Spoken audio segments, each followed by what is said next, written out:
ಸಿದ್ದರಾಮಯ್ಯನವರು ಕುಟುಂಬದ ಸದಸ್ಯರ ಲಾಭಕ್ಕಾಗಿ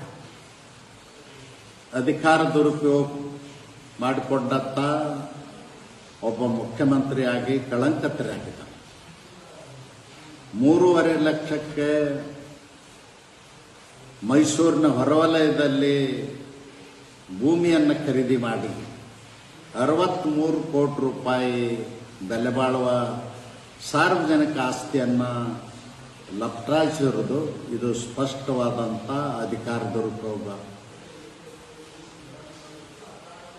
ಸಾರ್ವಜನಿಕರ ದೃಷ್ಟಿಯಲ್ಲಿ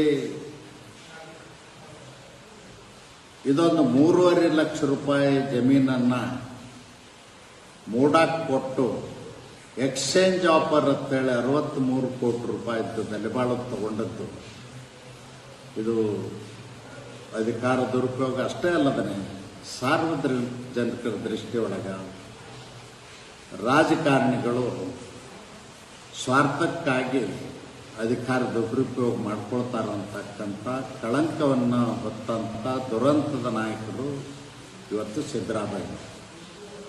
ಅದಕ್ಕೆ ಸಿದ್ದರಾಮಯ್ಯನವ್ರಿಗೆ ನಾನು ಆಗ್ರಹ ಮಾಡ್ತೇನೆ, ವಿನಾಕಾರಣ ನಿಮ್ಮ ತಪ್ಪನ್ನು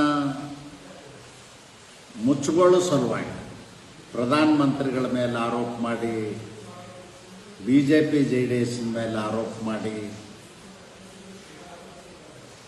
ನೀವು ಈ ಕಳಂಕದಿಂದ ಹೊರಗೆ ಬರಲಿಕ್ಕೆ ಸಾಧ್ಯ ಇಲ್ಲ. ತಪ್ಪು ಯಾರೇ ಮಾಡಿದರೂ ತಪ್ಪು. ಅದಕ್ಕಾಗಿ ನೈತಿಕ ಹೊಣೆ ಹೊತ್ತು ರಾಜೀನಾಮೆ ಕೊಟ್ಟು ನಿಷ್ಪಕ್ಷಪಾತವಾದಂಥ ತನಿಖೆಗೆ ಅವಕಾಶ ಮಾಡಿಕೊಡಬೇಕು. ಕಳಂಕ ಮುಕ್ತರಾಗಿ ಮತ್ತೆ ಮುಖ್ಯಮಂತ್ರಿ ಆಗಲಿಕ್ಕೆ ಯಾರ್ದೂ ಅಭ್ಯಂತರ ಇಲ್ಲ.